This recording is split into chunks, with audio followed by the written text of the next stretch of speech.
Bueno, muchísimas gracias a todos y todas por estar aquí. Un saludo, digamos, a toda la mesa directiva de este evento y también a todos los invitados especiales que tuvieron la oportunidad de saludarlos. En realidad es un placer y un honor estar acá, digamos, para un investigador del Grupo de Socioeconomía, Instituciones y Desarrollo de la Universidad Nacional. Nuestro grupo de la Universidad Nacional hizo una alianza con FECODE, estuvimos acompañando todo el proceso de negociación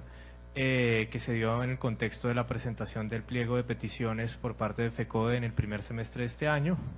Y lo que yo les voy a presentar aquí es básicamente, digamos, un estado de situación del Sistema General de Participaciones y con un énfasis en lo que ello implica para la financiación de la educación. La idea es que se den unos elementos, digamos, bastante concretos para poder abrir un debate en torno a la necesidad de una reforma que, como lo voy a argumentar aquí, es una reforma que tiene que ser constitucional, es estructural en el sentido de que tiene que ser constitucional y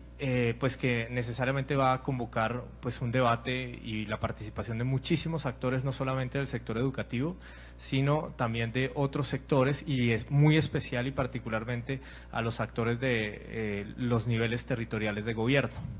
Entonces, sin más, yo quiero empezar mi presentación. Yo le voy a pedir el favor a alguien que me ayude a pasar la presentación,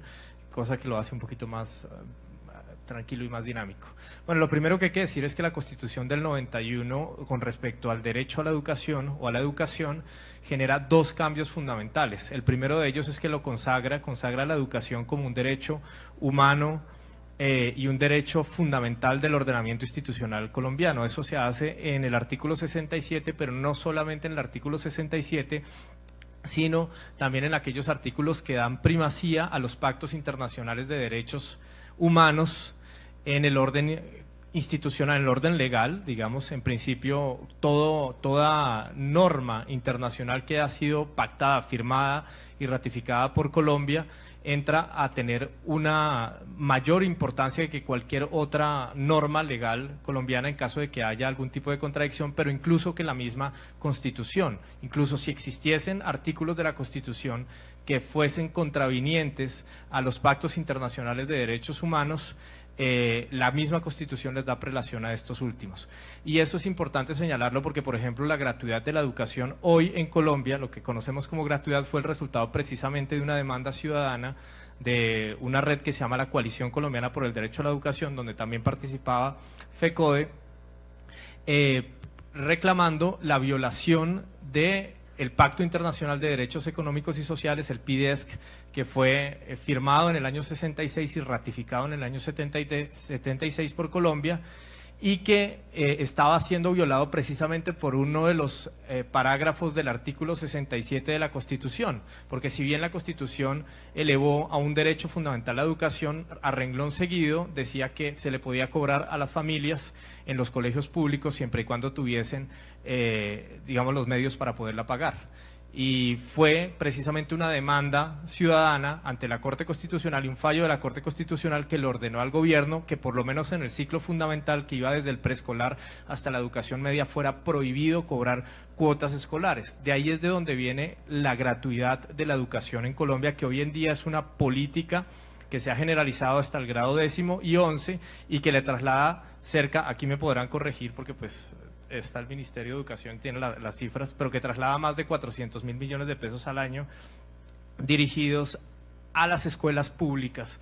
en Colombia. Entonces, es importante señalar que ese cambio en torno a que la educación es un derecho y todo el bloque de constitucionalidad no es un cambio puramente formal, sino que es un cambio sustancial en el lugar que tiene el derecho a la educación en el ordenamiento legal y constitucional colombiano. La segunda gran transformación que hizo o que hace la Constitución del 91 es que descentralizó el servicio público educativo, lo que significa que ya no iba a depender directamente del Ministerio de Educación, sino que iba a estar en cabeza de las entidades territoriales, fundamentalmente los departamentos, los municipios y las entidades territoriales indígenas, que por ahí no hemos llegado todavía a esa delegación, pero que las organizaciones indígenas siguen reclamando ese mandato constitucional. Entonces, la Constitución descentraliza el diseño de la política pública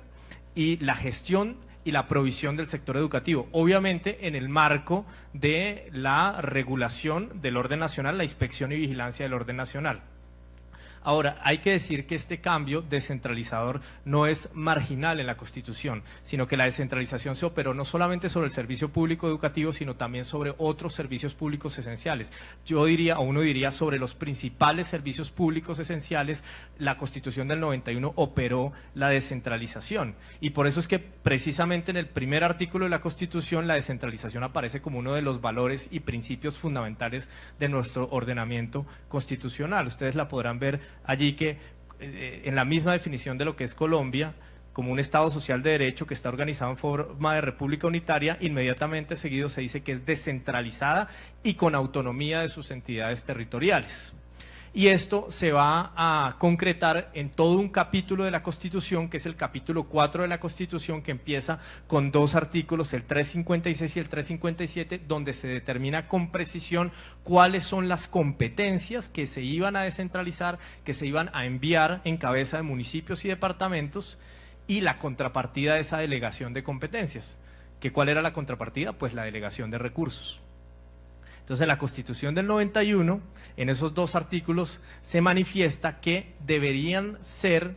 unificados dos partidas que antes se trasladaban a los municipios y a los departamentos, que era el situado fiscal y la participación de los municipios en el presupuesto general de la Nación, los ingresos corrientes de la Nación, y que esas dos partidas unificadas deberían llegar a pesar el 46.5% de los ingresos corrientes de la Nación. Ese fue el acuerdo constitucional de la Constitución del 91, eso fue lo que la Asamblea Nacional Constituyente pactó allí y lo que finalmente se reguló en la Ley 60 de 1993. La siguiente, por favor. Entonces, en este cuadro ustedes lo que ven es precisamente que del año 94 al 2001 rigió esa, digamos que esa norma, y que garantizaba que se creciera progresivamente, porque en el año 91 esa dedicación constitucional se planteó como una meta, pero no era realmente lo que se estaba haciendo, y se planteó que progresivamente se tenía que llegar hasta el 46.5%. Y eso fue así, digamos que se avanzó en esa línea y se avanzó en ese desarrollo de política pública hasta el año 2001, donde se da la primera reforma al sistema de transferencias territoriales y se crea el Sistema General de Participaciones. El Sistema General de Participaciones no existía antes del año 2002, o sea, fue a través de una reforma constitucional, el Acto Legislativo 01 de 2001, que fue promovida en ese momento por el gobierno de turno, que era el gobierno de Andrés Pastrana, y su ministro de Hacienda fue quien, digamos, llevó a cabo todo el proceso de la reforma, que es el actual presidente de Colombia, el doctor Juan Manuel Santos. Este tema le es bastante caro, digamos, al doctor Juan Manuel Santos, lo conoce bastante bien precisamente porque desde hace más de 2 décadas él ha estado muy de cerca en torno a lo que significan las rentas de destinación específica y particularmente todo lo que tenía que ver con las transferencias territoriales. Pues bien, en el año 2001 se pasa una reforma constitucional que realmente tuvo trámite desde el año 99, en el contexto de una crisis económica sin precedentes que hubo en Colombia. Y esto hay que decirlo, la mayoría de ustedes recordarán que en el año 99 el Producto Interno Bruto de Colombia cayó 4.2%, lo que no tiene ningún tipo de antecedentes, ni siquiera en la crisis de los años 29, de los años 30, digamos, tuvimos una caída tan vertiginosa de la riqueza y del Producto Interno Bruto per cápita. Es en ese contexto, en un contexto también de grandes dificultades que tiene Colombia para sostener la estabilidad de su sistema financiero y también para honrar los compromisos de deuda externa, que Colombia firma un acuerdo extendido con el Fondo Monetario Internacional. La siguiente, por favor. La siguiente. Ese acuerdo extendido con el Fondo Monetario Internacional, que se firmó en el año 99, implicaba de parte del Fondo Monetario que se podían disponer un colchón de 2.600 millones de dólares para que Colombia, en caso de tener problemas de solvencia externa, pudiera echar mano de esos recursos para no quedarse, digamos, no tener que declarar la moratoria de la deuda, con las consecuencias que eso implicaba. Pero el Fondo Monetario hizo ese colchón, digamos, firmó ese colchón, siempre y cuando Colombia llevara a cabo unas reformas económicas estructurales. Y la primera de esas reformas económicas fue precisamente la reforma al sistema de transferencias. Ustedes pueden encontrar el texto del acuerdo en internet, en la página del Banco de la República, y como lo pueden ver ahí en el texto de la diapositiva, voy a simplemente limitarme a leer la segunda parte, se pactó que el más importante de los esfuerzos para controlar el gasto público en el el mediano plazo era el acto legislativo, una enmienda constitucional que fue presentada al Congreso en septiembre del 99 con el propósito de mantener constante en términos reales. Y fíjense ustedes, el propósito era mantener constante en términos reales el valor de los fondos que se transferían a los gobiernos locales bajo los acuerdos de participación en los ingresos corrientes de la nación. Ese era el propósito inicial en un pacto firmado entre el gobierno de ese momento, el gobierno de Andrés Pastrana, y el Fondo Monetario Internacional. Fue resultado de la movilización, y ustedes recordarán las masivas movilizaciones entre las cuales también participó FECODE, pero no solamente FECODE, el movimiento universitario también participó, que se logró que ese ajuste no fuera tan fuerte como se había planteado, porque como lo van a ver en la siguiente diapositiva, lo que se estableció de allí en adelante, después de los dos debates y de que el Congreso aprobara el acto legislativo y lo volviera reforma constitucional, que de ahí en adelante, desde el año 2002 hasta el año 2008, lo que se diera fuera un crecimiento de la bolsa que había en el año 2001, o sea, se cortaba la bolsa que había en el año 2001, se le desvinculaba por completo del crecimiento de los ingresos corrientes de la nación y de una proporción específica de los ingresos corrientes de la nación, y esa bolsa de ahí en adelante y hasta el año 2008 iba a crecer el IPC más 2 puntos porcentuales hasta el año 2004, y de 2005 en adelante, 2006 en adelante, íbamos a crecer 2.5% adicional. O sea, el recorte, el ajuste permitió, digamos, y la movilización que hubo allí permitió que fueran 2 y 2.5% más que lo que se había planteado. Pero lo que hay que resaltar aquí es que esa reforma constitucional retiró el vínculo que había entre los recursos que se tenían que trasladar a municipios y a departamentos para financiar educación pública, salud pública, agua potable, saneamiento básico y otro conjunto de sectores que se descentralizaron parcialmente, entre los que están medio ambiente, cultura, deporte y muchos otros sectores. Se tenían que financiar con el 46.5% de los ingresos corrientes de la nación. Ese vínculo se rompió y de ahí en adelante lo que se estableció fue una bolsa, que esa es la bolsa que ahora llamamos SGP y que en el contexto de los funcionarios públicos le llaman la bolsa, simplemente. La bolsa porque resulta que es de los ingresos corrientes de la nación y de los tributos, digamos, los recursos que necesariamente y por ley, incluso por constitución, se tienen que trasladar a municipios y departamentos. Pero ¿qué planteaba ese acto legislativo? La siguiente. Ese acto legislativo señalaba que, y en su exposición de motivos estaba, que este recorte y esta, digamos, ruptura del vínculo entre los ingresos corrientes de la nación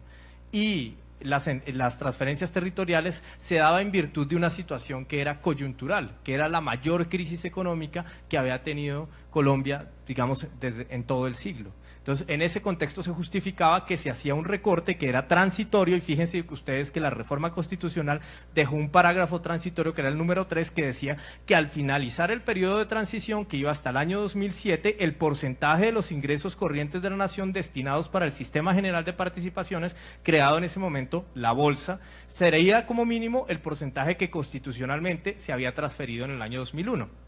¿Cuál era el porcentaje que constitucionalmente? Era el 46.5%, porque hasta el año 2001 rigió la Ley 60 y la Constitución, el acuerdo constitucional original que había desde el año 91. Además, como se percibía que ese cambio,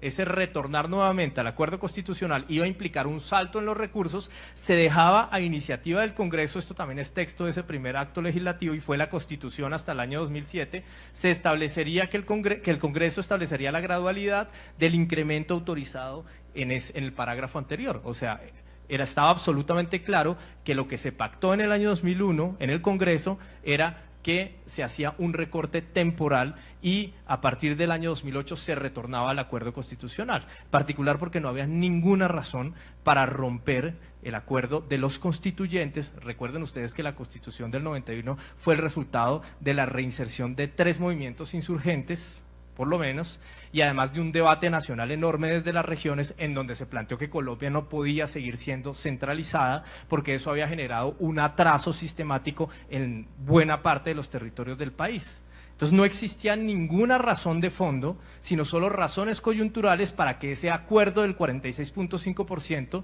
se hubiese revisado. Pero ¿qué pasó en el siguiente año? ¿Qué pasó cuando llegamos al año 2007? Pues que el gobierno de turno, en vez de honrar el acuerdo que se había hecho 6 años antes, decidió pasar otra reforma constitucional. En ese momento el gobierno de turno era el de el expresidente Álvaro Uribe Vélez y la lideró su ministro de Hacienda, que era Óscar Iván Zuluaga. Entonces pasaron una nueva reforma constitucional y lo primero que hicieron fue ampliar ese periodo de transición desde el año 2008 hasta el año 2016, 8 años más de transición, con algo más de generosidad, porque ya no se trataba del IPC más 2.5%, sino del IPC más 4%, y lo que yo llamo, digamos, en buen colombiano, una gabela de 1.3%, y hasta 1.8% de crecimiento más rápido para el sector educativo. Eso fue lo que se estableció desde 2008 al 2016. Pero fíjense ustedes que ya en ese momento no estábamos en ninguna situación de crisis económica, muy por el contrario. Esta reforma que sigue recortando el crecimiento de los recursos para las transferencias y que además sigue con la desvinculación entre una base proporcional de los ingresos corrientes de la nación, se dio en el contexto ya no de las vacas flacas, sino de la mayor bonanza mineroenergética de exportación de recursos naturales que ha tenido Colombia en toda su historia. Digamos, nunca exportamos tanto petróleo, llegamos a exportar 1 millón de barriles diarios de petróleo y nunca el barril de petróleo estuvo tan caro como… O sea, es un círculo infernal de extracción de renta del presupuesto público, tanto por la vía del pago de las pensiones como por la vía del servicio público, del servicio de la deuda pública. Y finalmente, el sostenimiento de un enorme gasto militar que todos habíamos esperado que con la firma de un proceso de paz, un armisticio, una guerra menos, iba a bajar y, oh sorpresa, subió 3 billones de pesos el gasto público en seguridad, en policía y en la milicia. Con una guerra menos, no con una guerra menos, con la principal guerra habiéndose firmado el armisticio. Es una cosa que cuesta, digamos, explicar en términos de sentido común. Yo supongo que en el Congreso se estará dando el debate respecto a cómo es posible que, habiendo firmado un proceso de paz, tengamos un aumento tan significativo en ese gasto militar, habiendo tenido ya precisamente un gasto militar, digamos, bastante exótico con relación a todos los países de ingreso medio y de ingreso medio alto. Lo que sigue. Bueno, no voy a explicar muy en detalle esto lo que muestra, estas dos gráficas lo que muestran, en principio, la de la izquierda muestra que la participación en el presupuesto público nacional de la educación pasó del 30% del gasto del nivel nacional, del gasto social del nivel nacional, a solamente el 21%, o sea, perdió 30% de la participación. Y lo segundo es que el esfuerzo que estamos haciendo a través del presupuesto nacional, desde la riqueza que generamos año a año, no ha cambiado en los últimos 15 años. O sea que con todo, sí, con todo y revolución educativa y Colombia la más educada, nosotros no estamos haciendo, o el presupuesto nacional y la tributación nacional no está sirviendo para generar ningún esfuerzo adicional en términos significativos. Obviamente que hay algunos rubros que han aumentado, pero en términos significativos como sociedad respecto a la riqueza que producimos para financiar el sector educativo. La siguiente.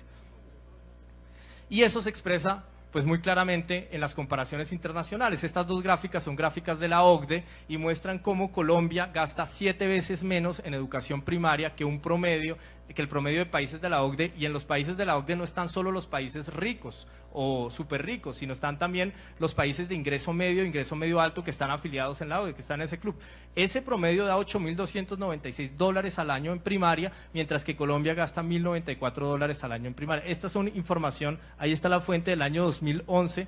de la OCDE. Yo creo que si hay información nueva, pues sería bueno contrastar este indicador. Y lo segundo es que en secundaria, el segundo cuadro muestra que la situación es todavía peor porque la diferencia es 8 veces. O sea, los países de la OCDE gastan en promedio $9.280 al año, mientras que Colombia dirige $1.160 al año.